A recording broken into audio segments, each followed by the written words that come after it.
আসসালামু আলাইকুম। সবাইকে স্বাগতম ফাতেমাস কিচেনে নতুন আরও একটি রেসিপি দেখার জন্য। সবাই কেমন আছেন? আশা করি অনেক বেশি ভালো আছেন। আলহামদুলিল্লাহ আমিও ভালো আছি। আজকে আমি গরুর কলিজা রান্না করব, সেই রেসিপিটি আপনাদের সাথে শেয়ার করব। আশা করি রেসিপিটি ভালো লাগবে। এর জন্য এখানে আমি একটা কড়াইতে দিয়ে দিচ্ছি পরিমাণ মতো তেল, আর দিয়ে দিচ্ছি হাফ কাপ পেঁয়াজ কুচি। এখন এই পেঁয়াজটাকে আমি নেড়েচেড়ে হালকা ভেজে নেব। আর এর সাথে আমি দিয়ে দিচ্ছি শুকনো মশলাগুলো, তেজপাতা, দারুচিনি, এলাচ, লং, গোলমরিচ। এই মশলাগুলো দিয়েও আমি পেঁয়াজের সাথে নেড়েচেড়ে ভেজে নেব। আর পেঁয়াজটা এখন কিন্তু অনেকটাই সফট হয়ে গেছে। আর এখন এই পেঁয়াজের উপর আমি সামান্য পরিমাণে পানি দিয়ে দেব, মশলাটা পুড়ে না যায়। আর পেঁয়াজটা পুড়ে গেলে কিন্তু তরকারিটা খেতে ভালো লাগবে না। এখন এখানে দিয়ে দিচ্ছি 1 চা চামচ আদা বাটা, 1 চা চামচ রসুন বাটা, 1 চা চামচ মরিচ গুঁড়া, 1 চা চামচ হলুদ গুঁড়া, 1 চা চামচ ধনে গুঁড়া, আরও দিচ্ছি 1 চা চামচ গরম মশলা গুঁড়া, 1 চা চামচ জিরা গুঁড়া, আর দিচ্ছি পরিমাণ মতো লবণ। অবশ্য ঝালটা আপনারা আপনাদের পছন্দ মতো দিয়ে নেবেন। আমি যে পরিমাণে কলিজা রান্না করব সেই পরিমাণ মতো এখানে মশলা দিয়ে দিলাম, আর আপনারা আপনাদের পরিমাণ মতো দিয়ে নেবেন। আর এখানে আমি একটা বড় সাইজের টমেটো কেটে দিয়ে দিচ্ছি। এখন মশলার সাথে নেড়েচেড়ে টমেটোটাকে ভালোভাবে মিশিয়ে নেব।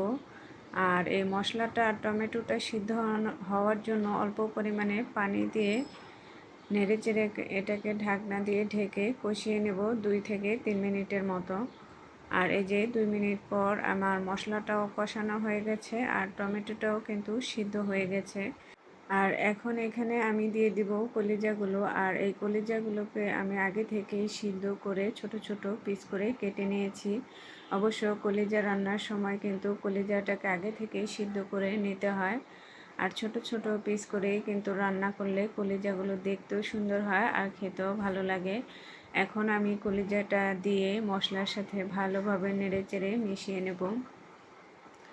আর এখন ঢাকনা দিয়ে ঢেকে আমি কলিজাটাকে 2 মিনিটের মতো কলিজাটা কষিয়ে নেব। আর 2 মিনিট পর কলিজাটা থেকে অনেকটা পানি উঠেছে। আর যেহেতু কলিজাটা আগে থেকেই সিদ্ধ করা ছিল, সেজন্য আর অনেকটা সময় কিন্তু রান্না করলে কলিজাটা অনেক বেশি শক্ত হয়ে যায়।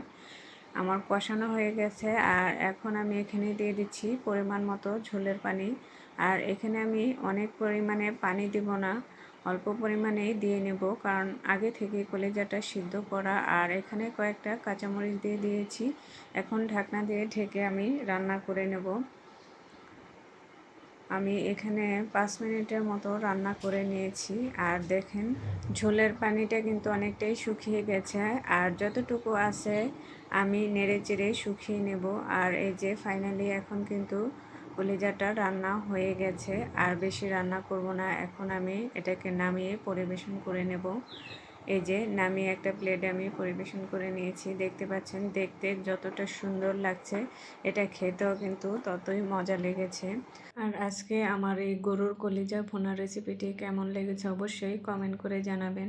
ভালো লাগলে ভিডিওটিতে লাইক শেয়ার করবেন। আর যারা পেজ থেকে দেখবেন তারা আমার পেজটা ফলো করবেন। আর যারা আমার ইউটিউব চ্যানেলে নতুন তারা আমার চ্যানেলটিকে সাবস্ক্রাইব করে চ্যানেলের সাথেই থাকবেন। সবাই ভালো থাকবেন, সুস্থ থাকবেন। আল্লাহ হাফেজ।